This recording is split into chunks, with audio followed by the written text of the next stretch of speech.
All right, g'day everybody. This is the bit you've all been looking forward to, the accountant, the most exciting part of it all. Unfortunately, I haven't got many slides. I should have put some pictures of my dogs in. Everyone seemed to react quite well to those. What I've been asked to talk about is the financial fundamentals for a healthy agribusiness. I think all the speakers so far today have talked about some things that are relevant to a healthy agribusiness, and the financials tend to bring it all together. One of the problems that we've got, and I'm going to do a bit of drawing, which I'll come back to at the end, partly because I haven't got any slides and I couldn't work out how to do the drawings on PowerPoint on Tuesday night. Excuse me. The real point is that we as accountants talk about numbers and charts and spreadsheets, but it's not a real good idea. It doesn't really get through to the people. So I'll break off a little bit. Have we got a microphone up just there? So traditionally,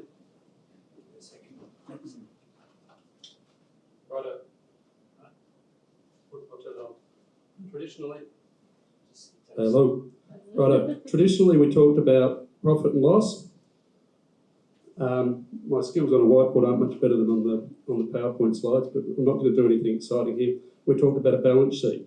If you make money, you sell more sales. You have more sales, hopefully you make profit on it, and profit goes up. Hopefully the things in your balance sheet are going up as well, and your position is improving. We also talk about something called cash flow. A lot of businesses don't talk about it. I've been talking to a guy who's new in business trying to get up a project, and he talks about cash flow. He's really talking about profitability. He's not talking about the link between any of those things. And I'll come back to that in a moment.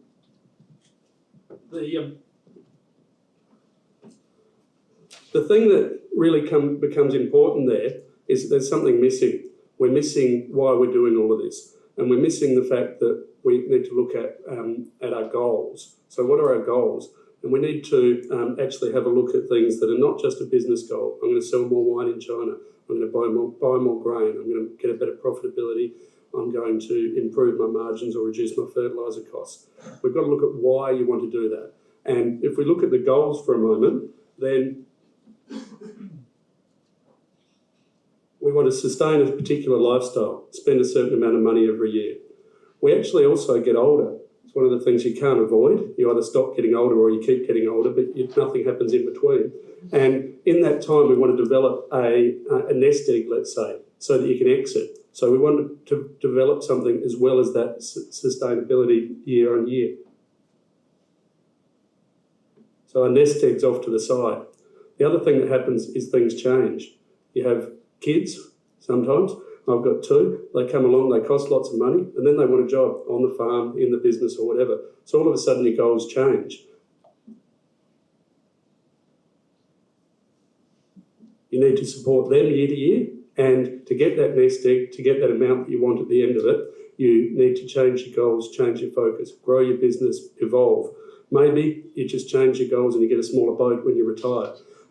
Maybe you look to earn more money, grow your business, ramp it up, buy the place next door, whatever it might be. One of my clients says to me that the ship's already sailed, the boat he wants to buy, because he's still working, trying to actually get that nest egg going. It's unfortunate, but you've got to plan for it, otherwise it will certainly sail. Look at this. I've actually got a couple of words around it. So the important thing now is we need the information to support those goals. And a couple of these points are fairly similar, but I'm going to talk about them in a slightly different context. You need reports and systems that are timely and useful. We've had a couple of good insights into how you manage your business, how you manage your information. But it's really important to know that a lot of agribusinesses, and really a lot of businesses, are not actually run by accountants. They don't necessarily understand this stuff. They've got a pretty good idea about their goals, even if they haven't necessarily written it down or put it into a strategy. But that said, the worst business plan is the one sitting on the shelf. It's got to be evolving. It's got to be something you live. Similarly, most accountants are not experts in agribusiness. The good ones wear boots, drive Holden utes, and have dogs in the back on weekends, but they have an understanding of the business and have some background in the business. But we're not trying to run your business. We're trying to give you the information to help you run your business. We're trying to find other consultants, other things that you can leverage on to help you improve your business. There's a lot of information available, whether it's management reports, dashboards, timelines, whether it's online software, and really it's got to come down to what suits your business, what suits you. I'll talk about in a moment about systems, but we want to be looking at some metrics, some ratios, some goals, importantly things you understand so that you can actually run the business and make some decisions and informed decisions. As I said, systems, there's all sorts of systems. There's some specialist agribusiness systems. They're getting a lot better. Years ago, there was a program called Phoenix, which farmers did a lot of work and modelling and projections in them, particularly in the cropping space. And one of the things that I really remember about it was that it worked on the calendar year, not the financial year, because that's what you plan your business on. But you couldn't actually get reports in the earlier versions on the financial year without a lot of mucking around. So it didn't really work to do your accounts and tax returns as well. The system, that's right. I thought I'd fallen off the stage for a minute. The systems are a lot better, but it's really about the way you set them up. It's about spending some money up front, using people like Catalyst Solutions, who are one of the people involved in Swarm, actually getting it set up front. Time and money to find out what you need, work with the consultants, leverage on the opportunities that the industry organisations provide with you is really important. And we hear all sorts of stories about people spending money in business. I heard something the other day which I hadn't heard about before: automatic crushers, cattle crushers with measurement, weighing and automatic drafting. I've heard of all the different things, but not all put together, and the cost of these crushers. And they were talking about putting 25 crushers in across a series of properties and how much it would cost them. And, you know, as a young jackaroo in a cattle yard, nearly getting crushed quite a few times, I can see the benefit of that. But it's got to be able to be used properly. You've got to be able to use the data properly. It's got to work. If the automated crush doesn't work, what do you do? People will spend heaps of money on that. They won't necessarily think about the risks, and they won't think about necessarily the return on investment they're getting. So think about what you're doing, the informed decisions. But if you don't spend the money on the business, things will go on around you. The rate of change in what the panel was talking about is huge. Things are changing quickly, and the businesses have to evolve and adopt. So the next part's about data which supports your decisions. If you don't know what the impact of something is going to be, the cattle crush, the installing a tracking system or looking at your satellite mapping and what you're trying to achieve, are you trying to achieve a saving? Then how do you make the decision? So financial data, information that looks at, if I increase my sales with this profitability margin, this is how it will increase my cash flow. Okay, that's the accountant speak. But basically something that tells us if I sell more, am I going to make any money? Am I going to get more cash in the bank? And am I going to get closer to my goals? That's the important thing. And getting that information clear, and in farmer speak, the comment that Ollie made about the geek to farmer ratio, I tend to use the word nerd more, but it's pretty important. We've got to actually get information that they understand. The decisions, we're looking at forecasting, we're looking at making sure that the goals are aligned, and we're looking at the risk and the exposure. You know, you spend more money, you put on a new salesperson. How long does it take to pay for them, to pay for their car, to pay for the extra stock that you might have to carry, to pay for the debtors that are going to end up on your balance sheet, all that sort of stuff. Not accounting, not farmer operational terms, but business terms. So the tools that we can help give you can help with that. Secondly, monitor the results. Actually go back and look at them. Did it do what we expected it to do? If you don't monitor the results, you're not actually going to have a fully informed decision, and long term you're not going to be actually making the right judgments.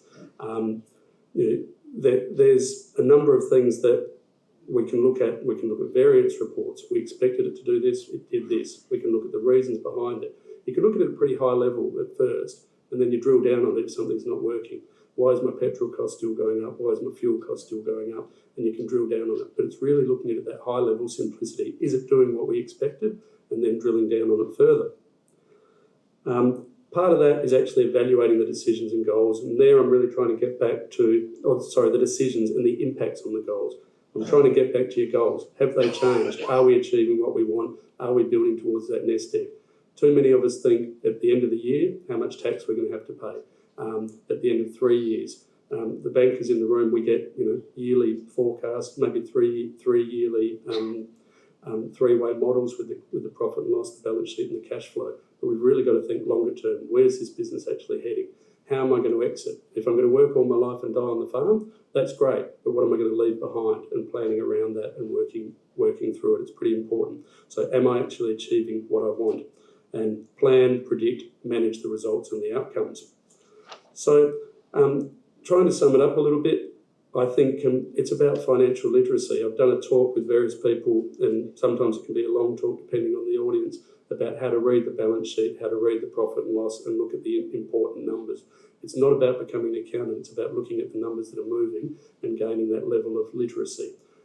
It doesn't have to be complicated, and as accountants, as other consultants, people building tools, we can help relate the information that's available to our clients to the numbers that come out of the financial statements. You should be able to work out where you are, look at the variances, forecast what's going to happen and plan for the future.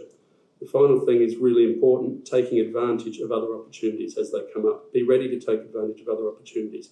Be ready to have the numbers ready if someone wants to buy you, or if the property next door comes up for sale. If you're ready, financially ready to go to the bank to buy the station next door because it's come up, then you're in a good position. Chances are things like that, the farm next door, the station next door, the block that's got the water access on the river, sometimes it gets sold privately and you hear about it and you've got to be able to act quickly.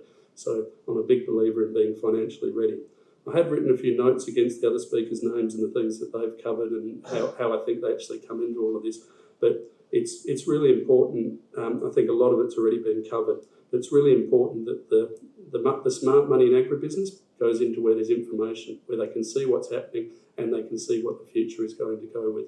Lots of good people in agribusiness have got lots of good ideas, but they can't articulate them. And a bit like my bloke that I'm talking to that talks about cash flow, but he's not talking about cash flow, he's talking about how many things he sells, how many things he has to buy. And as we all know, even if you sell something today, you're unlikely to get the cash tomorrow, and it has to process, and it's an immediate transaction through an elder system or something. You don't actually have the cash the day you sell the cattle. Maybe you've got to wait for a market, you're planning to sell them in January, but for whatever reason the market's not right and you sell them in February. So there's changes to your cash flow. Still got the cattle for sale, you've got to be able to manage that stuff and have the information. So financial literacy, that communication, they're all really important things. And I think that I'm biased as an accountant, but the financials underpin the business, and you've got to gain some information about your business in order to leverage off all the other opportunities people are talking about today.